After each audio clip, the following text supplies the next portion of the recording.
नमस्कार मंडळी मी गणेश ठाकरे न्यूज आगरी चॅनलचे आपलं सहर्ष स्वागत आहे। मंडळी, अत्यंत महत्त्वाचं असं अपडेट आहे खरीप पीक विमा 2025च्या संदर्भात।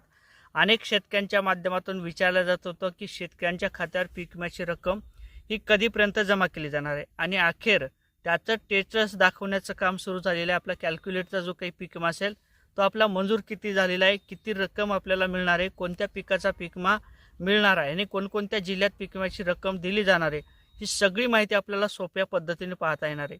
ही माहिती कशी बघायची आणि कोणत्या पिकाचा पीक विमा शेतकऱ्यांच्या खात्यावर जमा केला जाणार आहे, कोणते शेतकरी पात्र असणार आहे आणि त्या शेतकऱ्यांना जी काही रक्कम असेल पीक विम्याची ती कधीपर्यंत जमा केली जाणार आहे, याची माहिती घेणारा हा व्हिडिओ। नक्की चॅनलवर नवीन असाल तर चॅनलला सबस्क्राईब करा, व्हिडिओ आवडला तर लाईक आणि शेअर करायला सुद्धा विसरू नका। म्हणजे ज्या अर्थी शेतकऱ्यांच्या माध्यमातून विचारलं जात होतं की खरीप पीक विमा 2025 हा कधीपर्यंत वाटप केला जाणार आहे, कोणत्याही प्रकारचं कॅल्क्युलेट दाखवत नाही किंवा आपला पीक विमा मंजूर आहे का नामंजूर आहे का हे देखील दाखवत नाही, अशा पद्धतीची विचारणा केली जात होती। अनेक कंपनीच्या माध्यमातून, राज्य सरकारच्या माध्यमातून सांगितलं जात होतं की अमुक तारखेला हे पैसे जमा केले जातील, तमुक तारखेला हे पैसे जमा केले जातील। त्याचबरोबर कृषी मंत्री भरणे मामा यांनी सुद्धा सांगितलं होतं की 15 जानेवारीनंतर पैसे हे जमा केले जातील। अशा पद्धतीच्या माहिती आपण अनेक बघितलेल्या आहेत, परंतु शेतकऱ्यांच्या खात्यावर पीक विम्याची रक्कम जमा होत नव्हती। यासाठी जे काही कॅल्क्युलेटचा पीक विमा असेल तो आता मंजूर होताना दिसत आहे। शेतकऱ्यांना पीक विम्याची रक्कम ही दिसत आहे। अनेक शेतकऱ्यांचे कमेंट आलेले, माझ्या कालच्या व्हिडिओमध्ये सुद्धा सांगितलं होतं।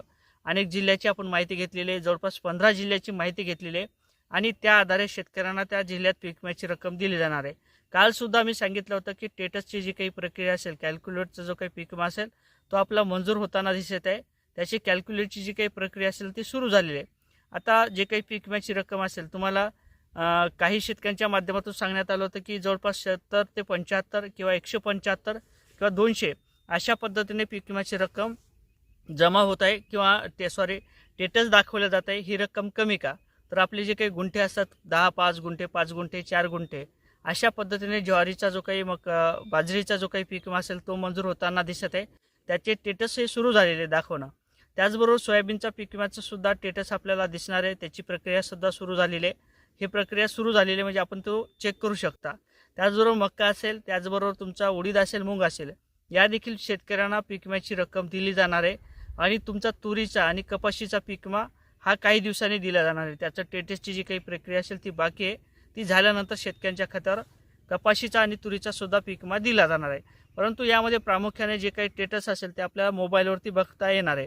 त्याचा जो काही मोबाईल नंबर असेल तो व्हॉट्सअप नंबर तुम्हाला मी डिस्क्रिप्शन बॉक्समध्ये दिसणार आहे, टाकणार आहे।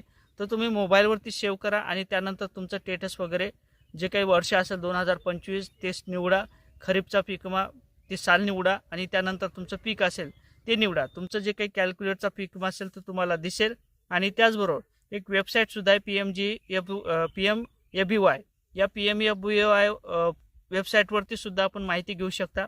त्या ठिकाणी आपला मोबाईल नंबर टाकायचा आहे, त्याचा OTP घ्यायचा आहे आणि OTP घेतल्यानंतर तुम्हाला त्या ठिकाणी आपलं स्टेटस वगैरे सगळं दाखवलं जाणार आहे। अशा पद्धतीने शेतकऱ्यांच्या खात्यावर पीक विमा खरीप पीक विमा 2025ची रक्कम दिली जाणार आहे। यामध्ये जी काही प्रक्रिया असेल कॅल्क्युलेटची ही सुरू झालेली आहे आणि काही दिवसातच ही कॅल्क्युलेटची प्रक्रिया झाल्यानंतर काही दिवसातच शेतकऱ्यांच्या खात्यावर पीक विम्याची रक्कम दिली जाईल। आता जी काही पीक विम्याची रक्कम असेल ती कधीपर्यंत वाटप केली जाणार? 36 जिल्हे जे काही पीक विम्यासाठी पात्र आहेत किंवा ज्या ज्या जिल्ह्यात शेती पिकाचं नुकसान झालेलं आहे त्या मंडळाची आणीवारी आलेली आहेत किंवा आपल्या मंडळाची नुकसानाची टक्केवारी ही कमी आलेली आहे, पैशाची आणीवारी कमी आलेली आहे, त्या आधारे आपल्याला शेतकऱ्यांच्या खात्यावर ही पीक विम्याची रक्कम दिली जाणार आहे। जे काही कॅल्क्युलेट असेल तो सुरू झालेला आहे आणि त्याचं स्टेटससुद्धा तुम्ही मोबाईलवरती बघू शकता व्हॉट्सअपच्या माध्यमातून। त्याचा नंबर मी परत सांगतो, डिस्क्रिप्शन बॉक्समध्ये टाकतो, तुम्ही ते चेक करून घ्या। नंतर तुमच्या खात्यावरती पैसे किती आहेत, रक्कम किती आहे आणि कोणत्या पिकाचा पीक विमा हा जमा झालेला आहे, सगळी माहिती जमा होणार आहे, ही सगळी माहिती तुम्हाला दिसणार आहे। अशा पद्धतीने एक महत्त्वपूर्ण असं अपडेट होतं। नक्की चॅनलवर नवीन असाल तर चॅनलला सबस्क्राईब करा, व्हिडिओ आवडला तर लाईक आणि शेअर करायला सुद्धा विसरू नका। जय शिवराय।